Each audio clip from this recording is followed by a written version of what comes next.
Ayan, welcome sa Bentech. So, wala tayong masyadong maibidyo ngayon. So, itong dugyutin na printer ko na L121, ay L120.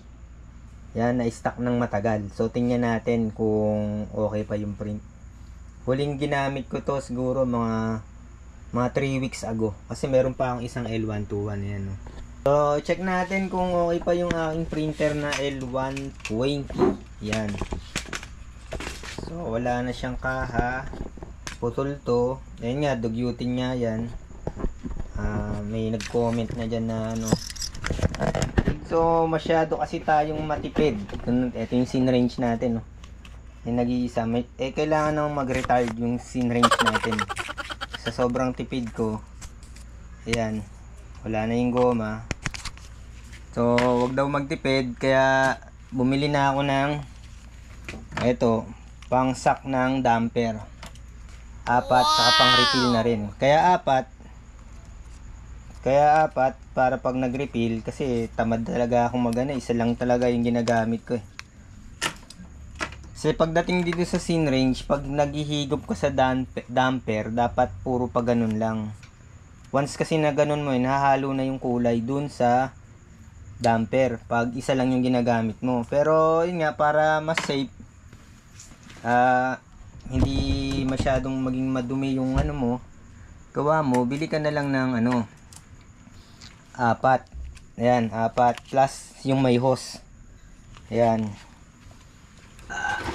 Kasi marami rin nagtatanong dun sa sa channel ko, yung ginawa na ng lahat, hinigop na, ayaw, yung last resort na lang itong yan, cleaning solution, tsaka scene range na may hose. Yan. Yan, bumili na ako. Kaya check muna natin kung okay pa yung print niya. 3 weeks. 3 weeks siya na hindi nagamit. Konti na lang, 1 buwan na. At mag-test print muna tayo. Okay, nozzle check muna. So, ikabit natin yung USB. Ito rin yung ginawa ko sa mga video ko. Ito rin yun. Yung nagpalit ng board, nagpalit ng head. Ayan. Matagal na to. Talagang sobrang sulit. Ito lang talaga problema sa Epson printer. Yung yung dito. Ayan. Yan lang. Yung shark tip.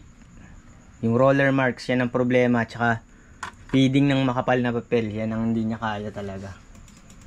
Ito, once na ma-improve yan ng Epson, itong feeder niya, tsaka roller marks, mas talagang 100% kahit hindi na ako magkakanon, talagang puro Epson na yung gagamitin ko. Kung ganun yung mangyayari, kung ma-develop ng Epson yung feeding system nila, kahit low end yung model, sana kahit at least 250 GSM kaya niyang i-print ng walang kahirap-hirap. Kaya lang talaga kahit dito namimili rin ng media na medyo makapal para i-feed niya. Pero kung yung talagang halos lahat ng media na makakapal, halos talaga magkakaproblema dito. Kaya yung iba tinutulak system, dinudugtungan, kung ano-anong mga technique yung na nakakabagal ng production. So magna-nozzle check tayo. Lagyan ko muna ng external waste tank, pansamantala, kasi walang masyadong gawa tong printer na to ngayon, kaya naka-stock. Since marami akong naman ginagamit na printer, nilagyan ko lang siya ng plastic. Yan, mukha lang siyang madumiting yan. So lagyan ko muna kasi tatapon yung ink, nagdudumi.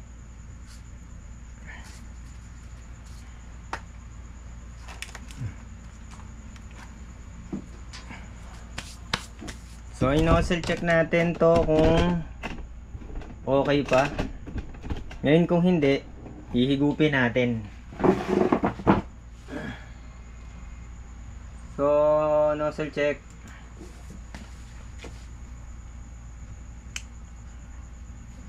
Print. Yan.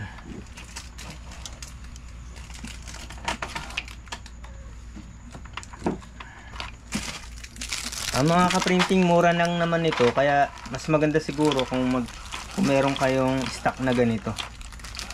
Yan. Para in case na magka-problema yung printer nyo, ay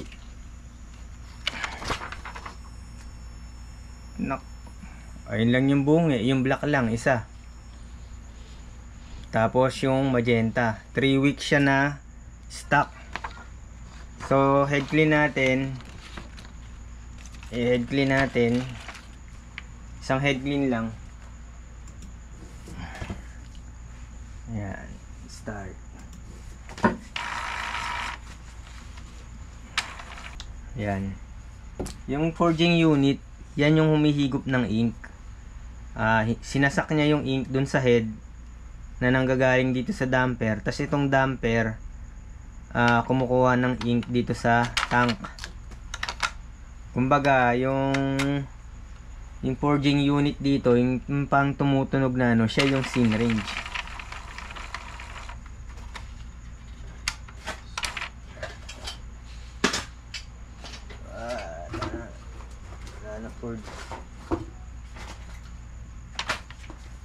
Kung magtatayo kayo ng kung meron kayong printing business, importante talaga kahit basic troubleshooting, tsaka yung mga ganito dapat medyo malaman nyo rin, kasi ang mahal din ng pa-repair ng printer. Yan lang naman yung karaniwang nagiging problema dyan, yung sa kulay. Kahit ginagamit mo yan, dumarating din yung time na talagang merong magpuputol-putol dyan. Basta okay pa yung head, kahit may stock yan ng ng matagal, mga yan 2 weeks, kahit nga 1 month, na try ko na yan ilang higop tas head clean, bumabalik na sa dati. Pero once na nagka-problema yung printer head mo, kahit anong mo yan, higop mo dyan, kahit gumamit ka pa ng cleaning solution, hindi talaga maayos. Darating talaga yung time na kailangan mo magpalit ng printer head, o kailangan mo magpalit ng forge unit, o kaya kung yung capping mo bungi-bungi na, kasi sumisingaw na yun hindi niya na mahigop ng maayos yung ink.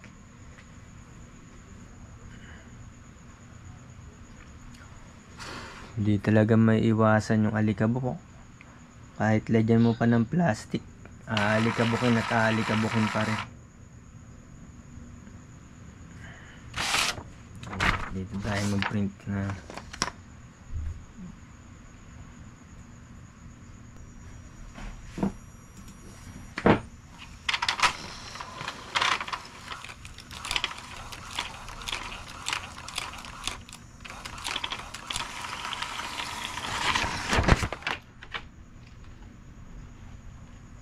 So yung black, okay na yung black kumpleto na. Sa sayan na lang, medyo may isang bungi. Ayan. Pero yung ganito, okay na to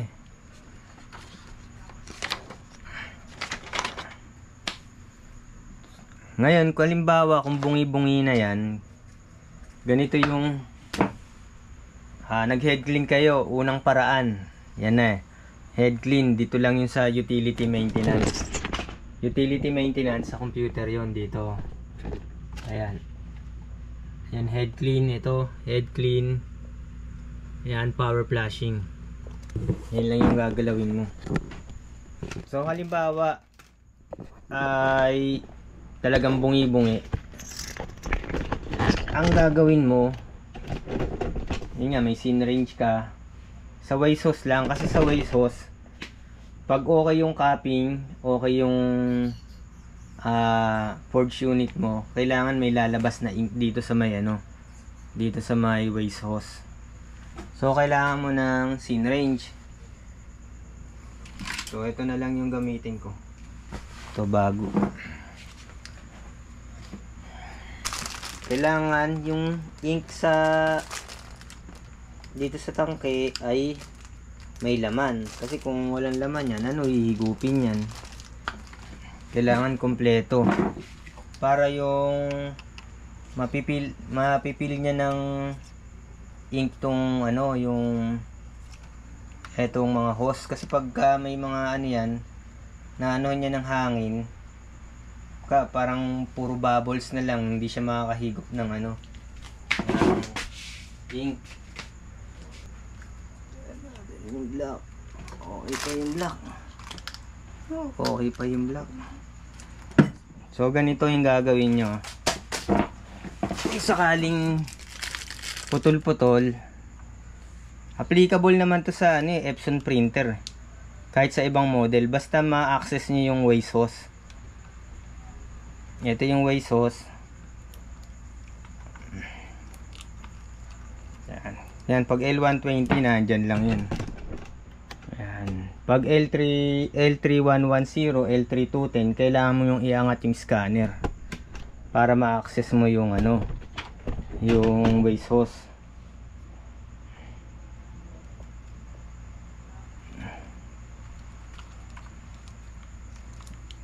So higop lang dito. Kailangan may lalabas dyan. Ayan o, may lumabas o. Ayan. Kasi pagka inigop mo dyan, yung mga hangin-hangin dito, mapipili niya na ng ink. Kaya continuous na yung flow ng ink, wala nang putol-putol. Kasi minsan sa tagal ng panahon na stock natin, halimbawa isang buwan, bumababa na yung ink dito sa tank, kaya wala nang lumalabas na print kasi walang laman na halos yung damper mo. Yan. Pag hinigop mo dito, ibig sabihin yan, lahat ng ink nyan halo-halo na yan, kaya black yan, black, yellow, magenta, cyan, halo-halo na dito, nahigop nya na. Ngayon pag nahigop mo na yan, then yan, mag head clean ka naman dito sa kahit isa lang. Ayan,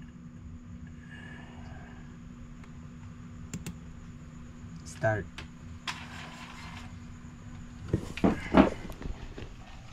Ayun na, 3 weeks yan na ano na stock.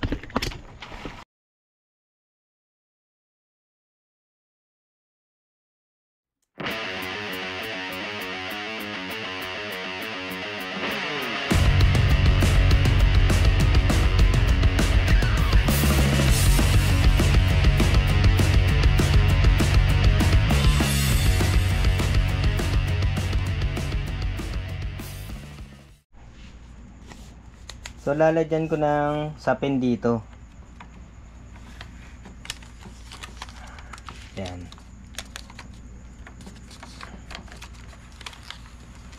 Yan, may sapin na. Kaya may sapin yan para saluhin lang yung cleaning solution para hindi kumalat dun sa ano, loob. Ngayon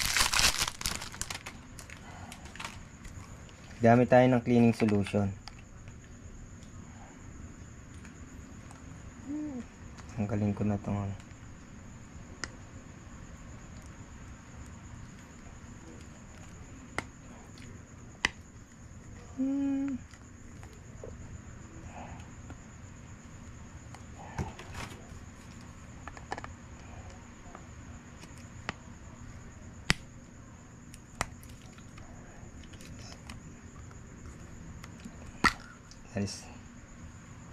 alis ko yun para makasipsip tayo dito ng ano.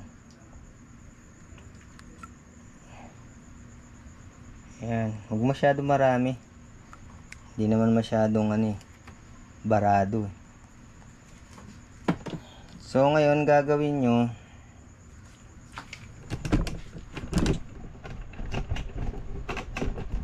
taas natin para makita. Ngayon dito, ang problema ay cyan. Pang ilan ba siya?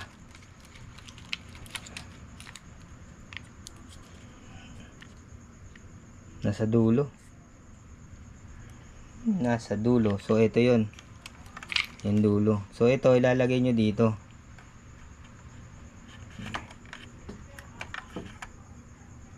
Yan, yung L8050 hindi na ganito kaya ang mahirap na siyang, hindi siya kayang anuhan ng cleaning solution na tulad nito kasi oval na yung niya. Yan. So minsan yan, sisirit yan minsan tatalsik yan. Ingat kayo, yung mukha nyo huwag nyo itapat na nakaganon. Kasi pag ginanyo nyo yan, minsan sisirit yan, talsikan yung mukha nyo. Yan, dahan-dahan. Kailangan hindi yung kasi pagka yan yung mahirap pigain na ganyan, baradong barado yun. Ito hindi naman. Ayan, dahan-dahan lang.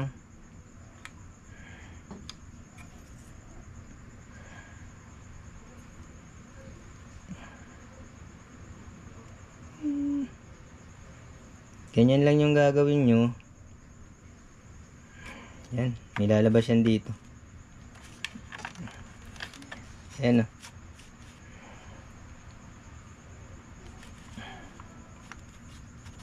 kaya nilagyan ng sapin.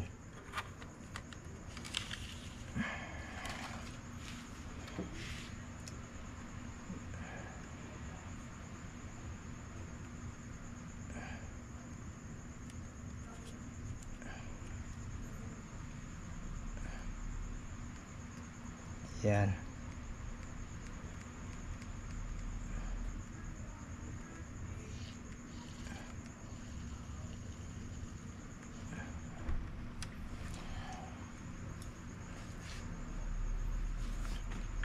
Yan. Kung barado yung susunod, yung yellow, ganun din yung gagawin ninyo. Yan.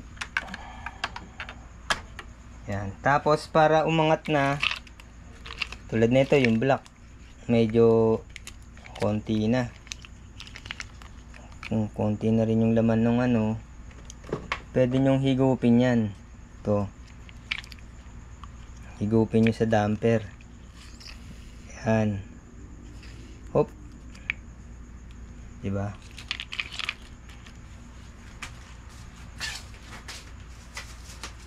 Kung isang syringe yung gagamitin ninyo, wag nyong anuhin. Basta puro lang. Ayun.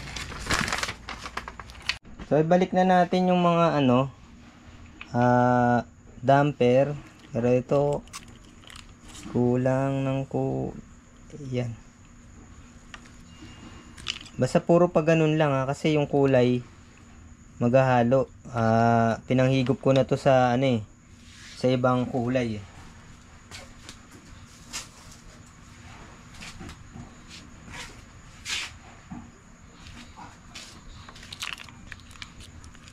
Bumaba yung impact. Bumaba nga.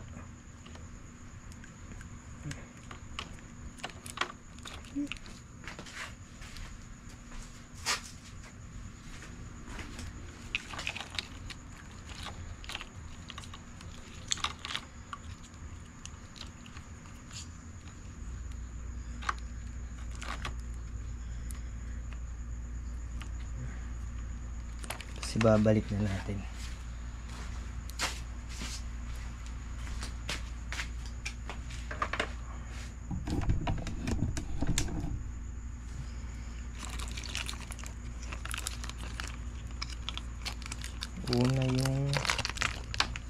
Una yung black, then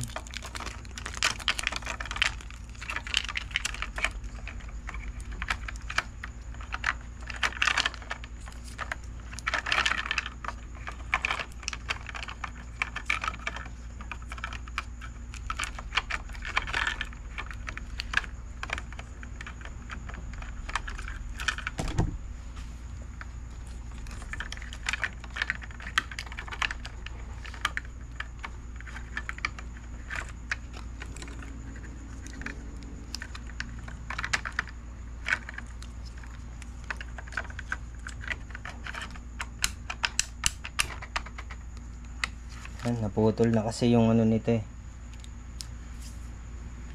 Alisin na natin to.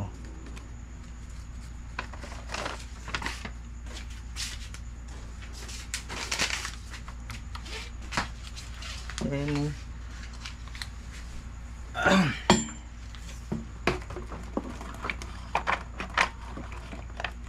i-on na natin.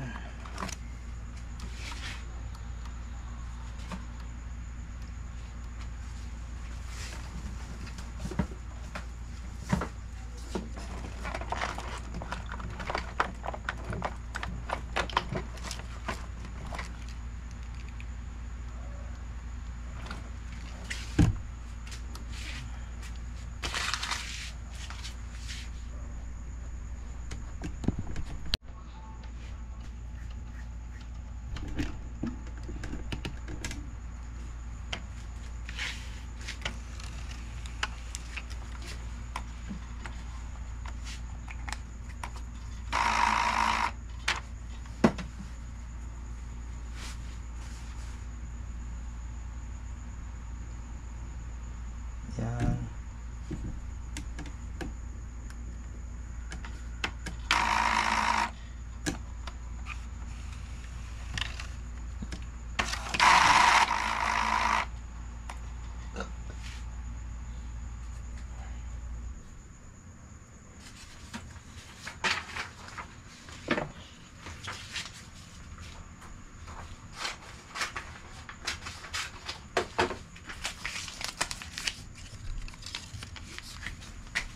Natin yung nadumihan.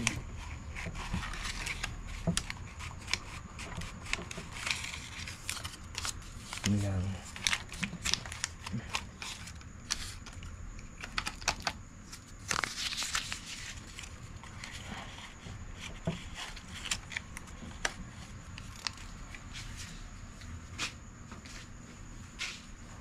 So, isang higop pa rito.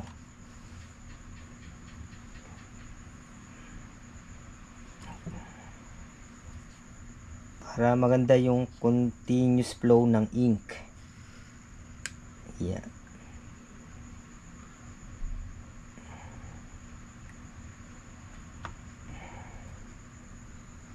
Yeah.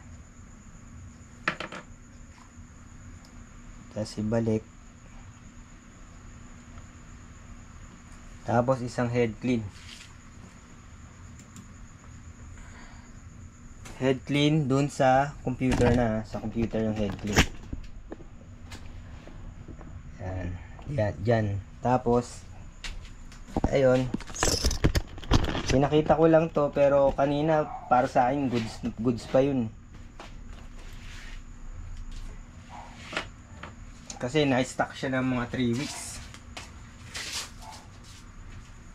Pinakita ko lang yung paggamit ng Synrange. Tsaka paggamit ng cleaning solution.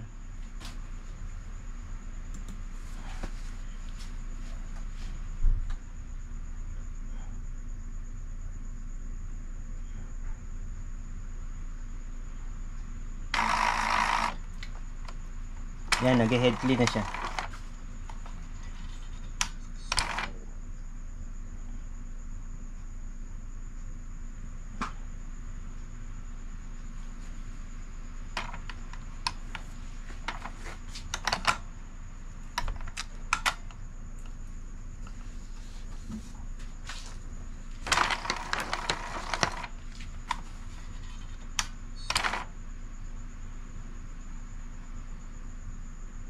So dito magkakaroon ng bulo yan eh, kasi naanuhan ng ano, yung naglagay tayo ng ano, cleaning solution.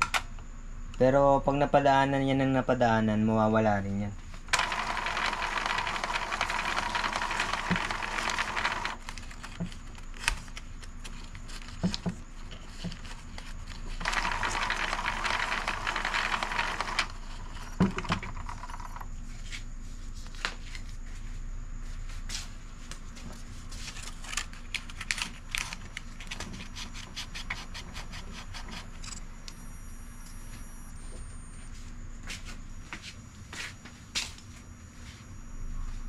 Okay.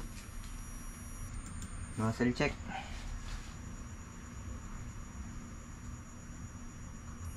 Hindi pa tapos.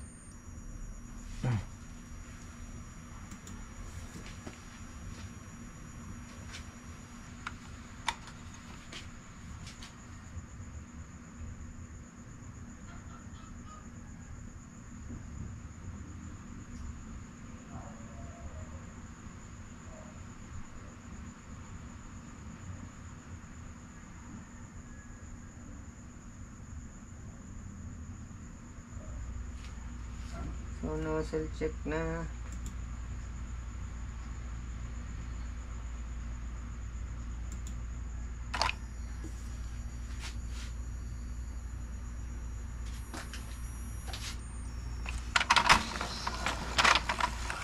Ayan, nagka-blue.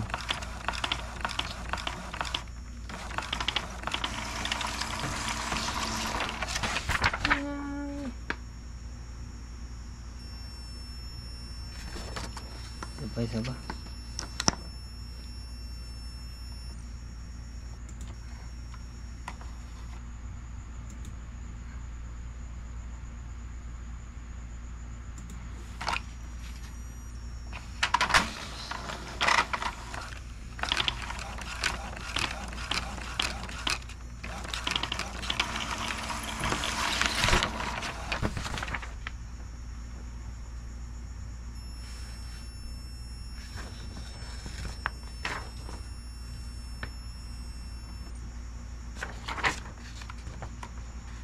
Meron pa oh.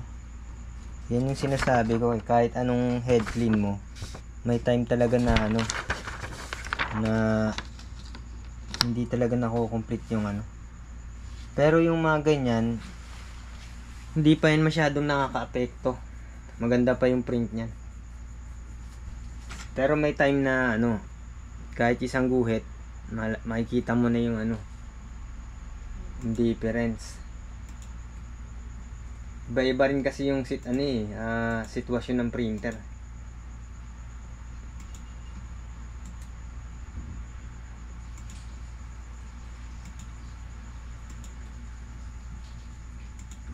Magpiprint tayo ng isang photo. Print tayo ng isang photo.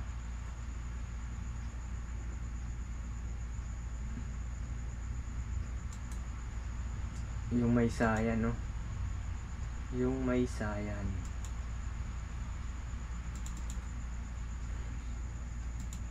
May sayan. Yung may blue.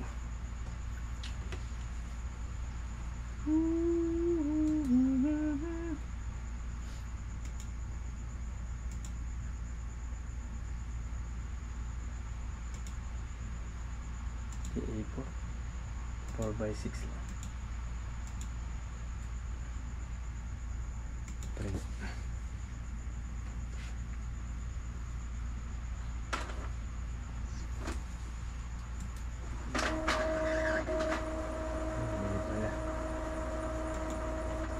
Print ako sa iba. L120. Piliin natin high na.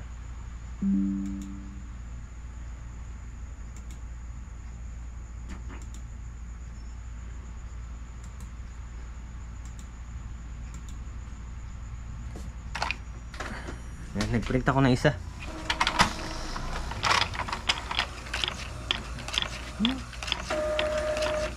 Full page pa na.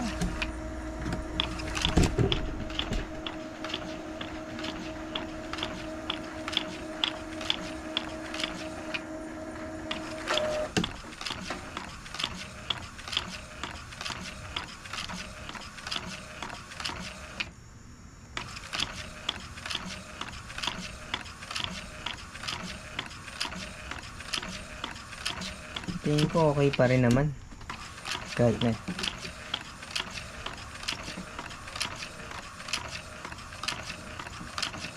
Tsaka yung driver nito L120 hindi naka-bypass.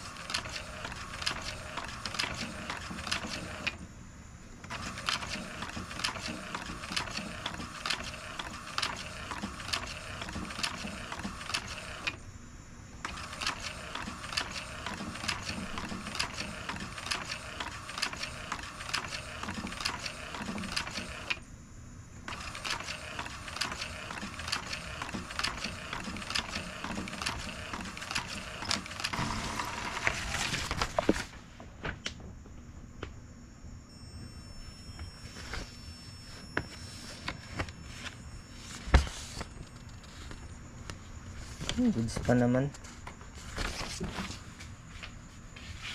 Kaya yun lang mga ka-printing. Hanggang sa susunod na video.